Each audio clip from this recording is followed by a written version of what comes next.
శనివారం ఎంకన్న స్వామి పేరు చెప్పి శనగలడ్డు చేదబెట్టి సాగనంపింది. మంగళవారం ఆంజనేయ స్వామి పేరు చెప్పి అసలు పనికి అడ్డమెట్టి తప్పుకున్నది.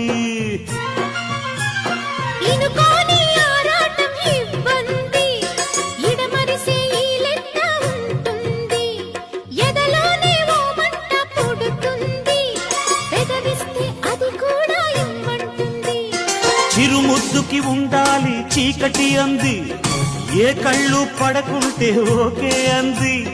తీరా ముద్దిస్తుంటే ఎంగిలన్నది, ఏం పిల్లది ఎంత మాటన్నది.